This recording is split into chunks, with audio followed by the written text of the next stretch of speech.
Apaga.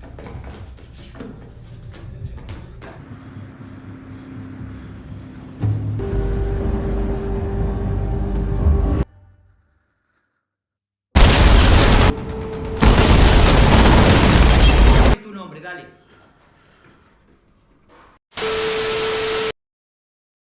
Halo Sobat Santuy, today is the day.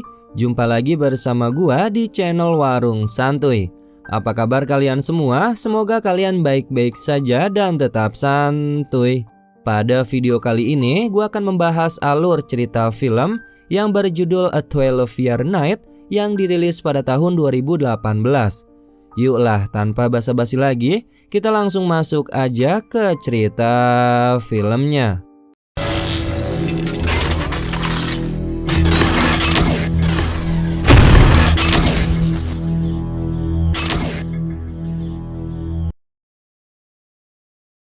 Film diawali dengan menampilkan situasi kondisi di dalam sebuah sel tahanan di negara Uruguay. Nampak ada 9 tahanan anggota gerakan revolusi Tupamaro yang diam-diam ditahan oleh pemerintah militer. Kemudian kita fokus kepada 3 tahanan yang akan kisahnya diceritakan di film ini. Mereka bernama Jos Mujica, Eleuterio Fernandez Witabro, dan Mauricio Rosenkopf. Ya, gua mohon maaf kalau misalnya gua salah dalam penyebutan nama ya. Lalu terlihat mereka bertiga dibawa dari sel penjara biasa ke sel penjara yang dikelola oleh pemerintah dalam operasi militer rahasia. Layaknya tahanan yang berbahaya, mereka diperlakukan begitu tidak manusiawi. Pada saat mereka tiba di penjara tersebut, masing-masing dimasukkan ke dalam sel yang berbeda dengan tangan terborgol di belakang, mata tertutup, ditambah lagi mereka harus berdiri selama semalaman. Oh iya, sebelumnya juga mereka sempat disiram oleh bensin, entah apa tujuannya. Mungkin hanya ingin menyiksa para tahanan saja.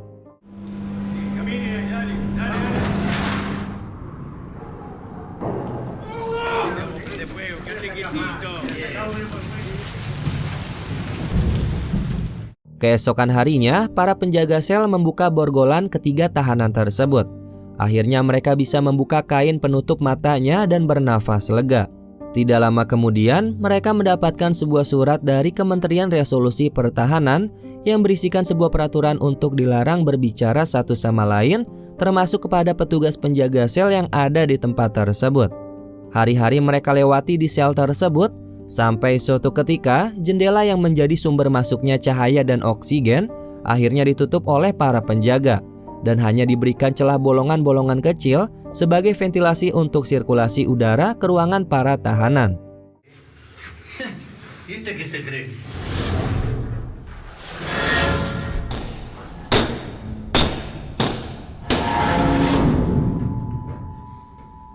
Singkatnya, tidak terasa 12 bulan pun berlalu. Mereka kini dipindahkan ke tempat baru, di mana di tempat itu si pemimpin pergi berkunjung ke sel Mauricio Rosenkopf. Kunjungannya tidak lain, hanya ingin memberi sebuah ultimatum kepada Rosenkopf mengenai sikap Rosenkopf yang harus bisa bekerja sama dengan pemerintah pada saat keluarganya nanti berkunjung. Jika tidak, maka keamanan keluarganya Rosenkopf akan terancam. Selain bertemu dengan Rosenkopf, si pemimpin itu juga masuk ke dalam selnya Jos Mujica, sambil berkata bahwa kini Jos dan juga para tahanan politik Tupamaro bukan lagi tahanan biasa, melainkan mereka kini sudah menjadi sandera oleh pemerintah militer. Selanjutnya para tahanan dibersihkan, mulai dari dicukur rambutnya, mandi, dan dibersihkan fasilitas untuk pemeriksaan kesehatan. Fakta terungkap bahwa dokter mengatakan kondisi para tahanan yang mengenaskan dan perlakuan tersebut sungguh biadab. Alangkah lebih manusiawinya jika mereka ditembak mati daripada disiksa begitu.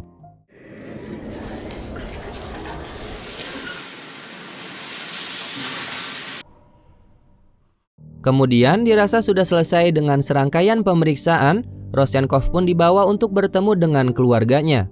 Terlihat, Rosenkopf terharu bisa melihat kedua orang tuanya dan juga putrinya bernama Alejandra yang kini sudah tumbuh menjadi gadis yang cantik. Di pertemuannya kali ini, ayahnya Rosenkopf yaitu Ishak harus tumbang dan jatuh sakit karena Ishak tidak mengenali Rosenkopf. Hal itu membuat Rosenkopf bereaksi dan memberontak pada saat dirinya kembali dimasukkan ke dalam sel. Yo vine a ver a mi hijo. Isaac, por favor.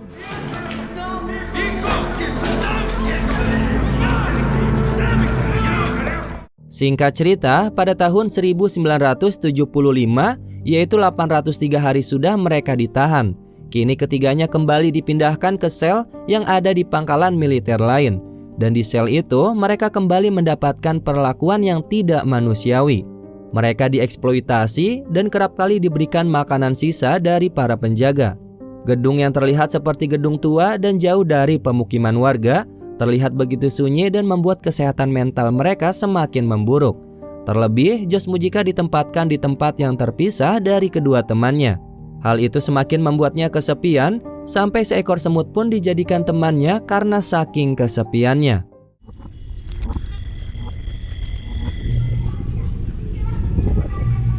Setelah itu, pada malam perayaan Natal, seluruh petugas di sana merayakannya. Tidak lupa dengan kembang api yang menyala ke atas langit, membuat ketiga tahanan itu tersenyum bergembira. Siapa sangka di malam itu juga, Hwitabro dan juga Rozhenkov memulai komunikasinya dengan cara mengetuk-ketukan dinding. Karena sel mereka bersebelahan dan dinding yang tidak terlalu tebal memudahkan mereka untuk berkomunikasi menggunakan kode tangan. Di sini mereka saling menanyakan keberadaannya Pep atau Josh Mujika yang ditempatkan di sel yang jauh dari mereka berdua. Singkat cerita, pada tahun 1976, ketiganya kembali dipindahkan ke pangkalan militer lain. Di tempat itu, Rozhenkov dan juga Hwitabro masih bisa berkomunikasi dan mulai bermain catur melalui kode ketuk. Pada suatu ketika, Hwitabro yang ingin buang air besar dibawa ke dalam toilet oleh tentara penjaga. Di sini pun terjadi sedikit masalah bahwa Hwitabro tidak bisa buang air apabila tangannya dirantai. Karena posisinya yang cukup tinggi, sulit untuk Hwitabro jongkok dan membuang kotorannya. Masalah itulah yang mengakibatkan para penjaga harus turun tangan sehingga mereka semua berkumpul di dalam toilet.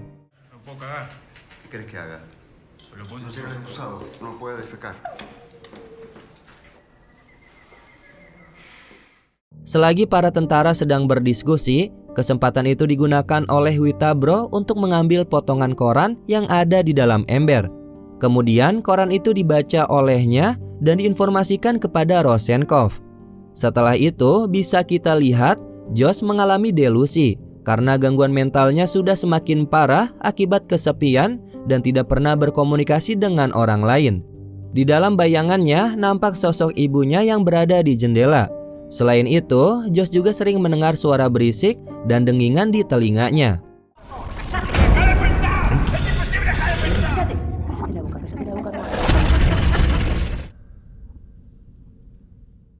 Dan benar saja, ibunya Josh datang untuk bertemu dengannya, berbekal informasi dari pengadilan yang mengatakan bahwa putranya ditahan di tempat itu. Pengorbanan ibunya Josh menunggu sampai larut malam di bawah guyuran hujan deras hanya demi untuk bertemu dengan putranya sia-sia. Pasalnya, Josh kini tidak lagi ditahan di tempat tersebut. Sementara itu penjaga pun tidak mengetahui informasi kemana Josh dipindahkan dan tidak ada belas kasihan untuk wanita paruh baya itu. Selanjutnya, pada tahun 1977 atau 1529 hari sudah mereka menjadi tahanan. Dan kini ketiganya seperti biasa dipindahkan kembali ke tempat lain. Tapi sayangnya Rozhenkov dan Hwitabro tidak bisa berkomunikasi satu sama lain dikarenakan dinding yang begitu tebal dan tinggi. Memang ruangan kali ini cukup besar, tapi hal itu membuat mental mereka semakin drop. Karena perlakuan di tempat ini sama menyiksanya seperti di tempat sebelumnya. Parahnya lagi, makanan yang diberikan pun menyatu dengan puntung rokok bekas para penjaga. Tapi dengan lahap, mereka tetap memakannya mau tidak mau demi bertahan hidup. Pada suatu ketika, Rozhenkov tidak sengaja mendengar percakapan tentara yang ingin mendekati seorang wanita pujaannya. Rozhenkov menawarkan diri untuk membantu tentara itu dengan menuliskan sebuah surat untuk wanita pujaannya. Pada awalnya, si tentara itu marah dan enggan menerima tawarannya si Rozhenkov. Tiba-tiba, tentara itu pun tertarik dan meminta bantuan Rozhenkov untuk merangkaikan sebuah kata-kata. Setelah dari itu, Rozhenkov pun dibawa ke sebuah ruangan yang ternyata itu adalah ruangan tempat Sersan Alzamora berada. Ternyata di sini Rozhenkov kembali diperintahkan untuk menulis surat cinta kepada wanita pujaannya Sersan Alzamora Karena sebelumnya seorang tentara diketahui sudah menyuruh Rozhenkov untuk menulis surat cinta kepada kekasih si tentara itu.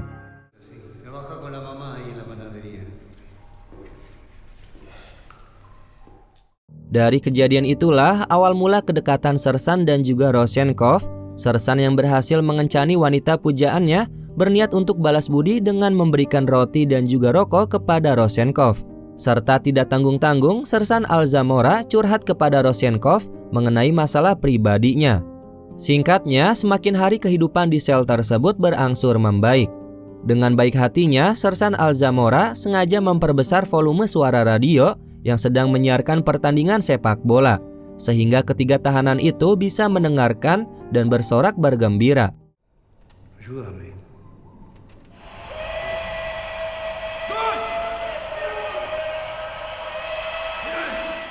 Namun kebahagiaan mereka tidak berlangsung lama, karena pada tahun 1978 mereka kembali dipindahkan ke tempat sel lain. Di perjalanan, mereka sempat berhenti untuk buang air kecil. Kesempatan itu digunakan oleh Rozhenkov untuk bisa melihat keindahan alam dan menghirup udara bebas walaupun sebentar saja. Singkat cerita, mereka sudah tiba di sel baru, di mana kali ini tempatnya sangatlah sempit atau tidak layak dihuni. Pasalnya, penjara bawah tanah itu kondisinya sangatlah sempit dengan penerangan yang redup, tinggi dan luas tembok yang pendek, semakin membuat ruangan itu sumpek dan pengap. Bahkan mereka tidak bisa berdiri tegap karena pendeknya ruangan tersebut. Hal itu semakin membuat Josh frustasi, kondisi mentalnya semakin hari makin memburuk. Suara teriakannya Josh bisa terdengar menggema di seluruh sudut ruangan penjara, dan kedua temannya pun bisa mendengarkannya. Hal itu menyebabkan keduanya ikut frustasi.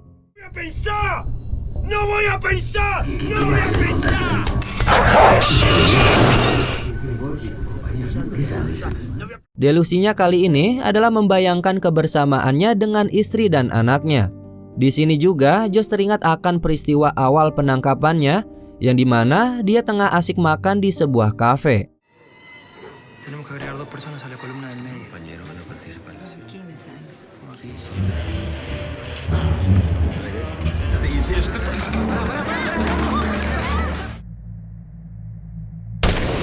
Singkat cerita, pada tahun 1979 atau 2391 hari, ketiganya kembali dipindahkan ke tempat tahanan lain.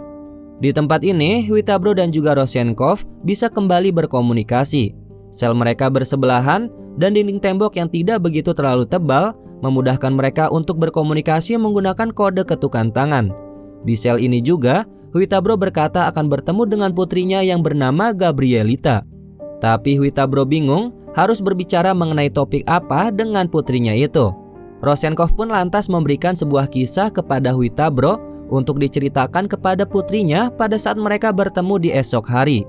Pertemuan ayah dan anak itu pun tampak dipenuhi rasa haru. Hvitabro yang membuat gambaran kupu-kupu menggunakan tangannya itu sebagai penutup pertemuan mereka berdua. Karena waktu kunjung sudah habis dan Hvitabro harus kembali lagi ke dalam sel. Suatu hari, Hvitabro tidak sengaja mendengarkan suara mesin ketik. Ya karena gabut, Hvitabro pun mencoba untuk menafsirkan tulisan mesin ketik itu ke dalam sabun mandinya. Tidak lama kemudian, sel mereka kedatangan para tentara, yang dimana tentara itu datang untuk memperbarui keadaan di sel tersebut. Dengan membawakan sebuah makanan yang layak, membersihkan sel, memberikan fasilitas radio, buku, koran, dan mesin ketik, sehingga mereka bertiga bisa mengetahui informasi keadaan di luar sana. Di scene selanjutnya, Hvitabro dibawa ke ruangan pengadilan, yaitu untuk bertemu dengan Komite Palang Merah Internasional. Di sini, Hvitabro diperintahkan oleh atasan tentara untuk tidak mengungkapkan kebenaran mengenai kondisi para tahanan dan juga perlakuan para petugas di sel penjara. Hvitabro pun akhirnya menceritakan semua kebenarannya kepada Komite Palang Merah Internasional. Tapi ternyata semua itu hanyalah hayalannya semata. Setelah memberitahukan namanya, Hvitabro pun dibawa kembali ke dalam sel. Tidak lama kemudian, para tentara masuk ke dalam sel dan mengangkut semua fasilitas yang ada di sel tersebut. Hal itu pun berlaku kepada Josh dan Rozhenkov. Usut punya usut, ternyata semua itu hanyalah untuk memperbaiki citra pemerintahan di depan dunia internasional. Suatu hari, datanglah si pemimpin yang menginterogasi Hvitabro mengenai tulisan yang diukir Huitabro di dalam sebuah sabun. Pemimpin itu menganggap bahwa Huitabro sudah memberontak dan melakukan kontak dengan orang luar. Tapi Huitabro menyangkalnya bahwa itu hanyalah sistem judi bermain roulette.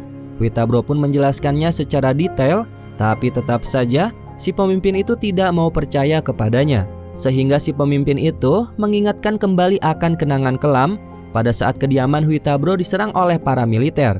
Dan tidak hanya itu, istri dan temannya menjadi korban di dalam penangkapannya pada tanggal 14 April tahun 1972. Apagala, apagala.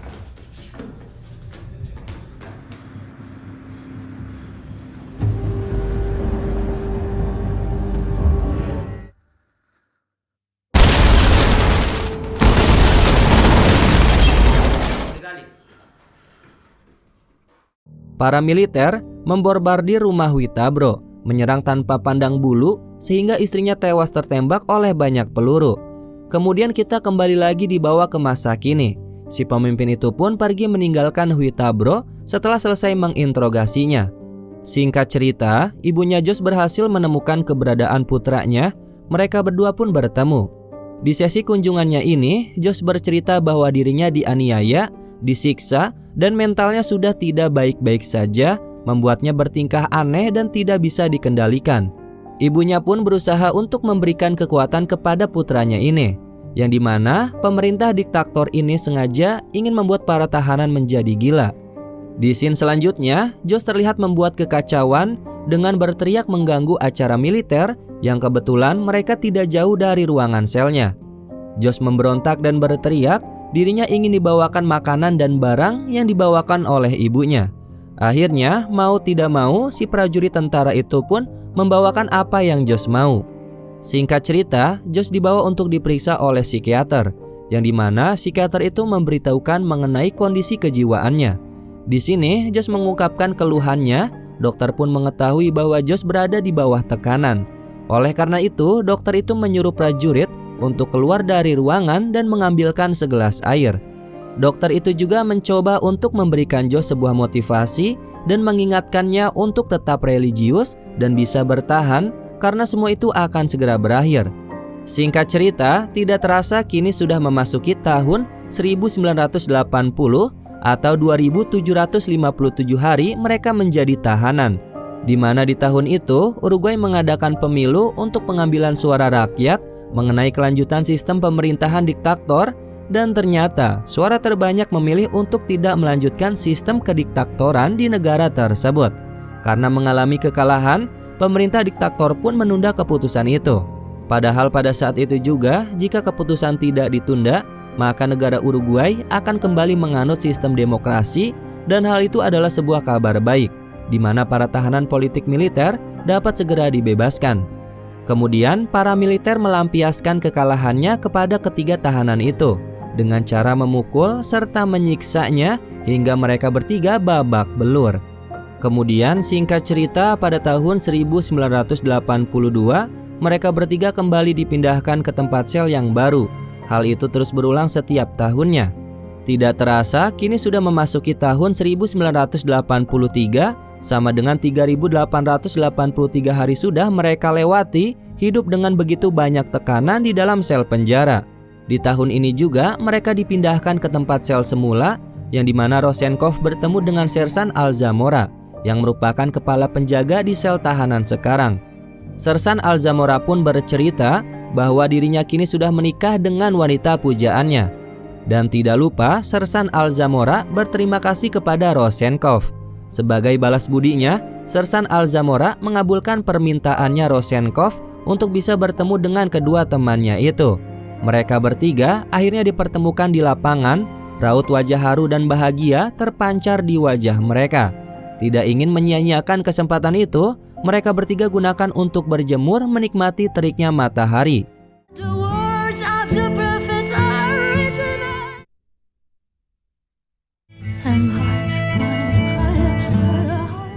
Kemudian pada tahun 1984, kini ketiganya dipindahkan kembali, tepatnya mereka dipindahkan ke sel pertama di mana mereka ditahan. Di sini kondisi selnya sedikit lebih layak dibandingkan di sel-sel sebelumnya, karena mereka mendapatkan seragam dan fasilitas kasur serta toilet yang memadai.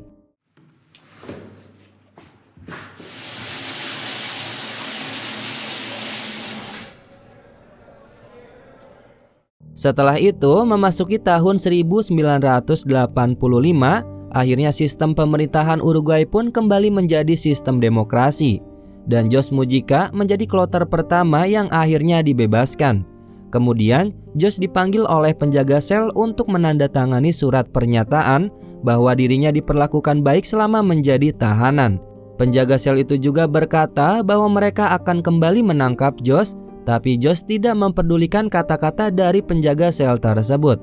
Sementara kedua temannya masih berada di dalam sel dan beraktivitas seperti biasa. Tapi tidak lama keduanya menyusul untuk dibebaskan. Dan ternyata para tahanan politik militer lainnya dibebaskan juga. Di sini terlihat Huitabro dan Rosenkopf keluar bersamaan memasuki sebuah bis yang akan mengantarkan mereka kembali pulang ke rumahnya masing-masing. Di ujung jalan, seluruh keluarga sudah menanti kehadiran para anggota keluarganya masing-masing. Dengan raut wajah yang memancarkan kebahagiaan, akhirnya semua tahanan bisa melihat dan memeluk sanak saudaranya. Lalu terlihat Rosenkopf disambut oleh ibu, ayah, dan putrinya. Tidak lupa juga Huitabro kembali berkumpul dengan istri dan putrinya, yaitu Graciela dan Gabrielita. Sementara itu di tempat berbeda, Jose Mujica bertemu dengan ibunya, yaitu sosok yang selalu menanti kehadiran putranya, serta mendoakan keselamatan dan kekuatan bagi putranya yang kini dipeluk erat olehnya dengan tangisan haru bahagia.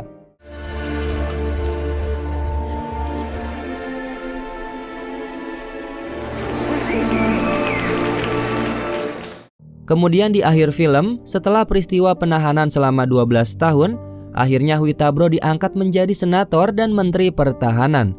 Huitabro pun meninggal pada tanggal 5 Agustus tahun 2016 lalu.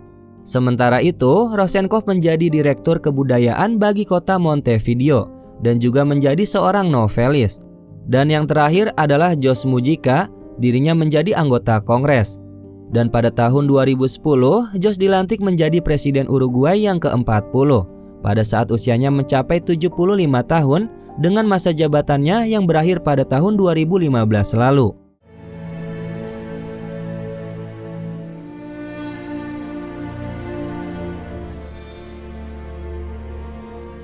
Oke Sobat Santuy, itulah alur cerita film pada video kali ini.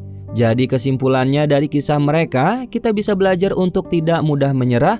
Walau di bawah tekanan sekalipun, mereka bisa bertahan hidup yang penuh dengan siksaan fisik maupun psikis. Terima kasih sudah menonton sampai akhir. Sampai jumpa di video selanjutnya. Warung Santuy pamit, dan jangan lupa untuk tetap santuy.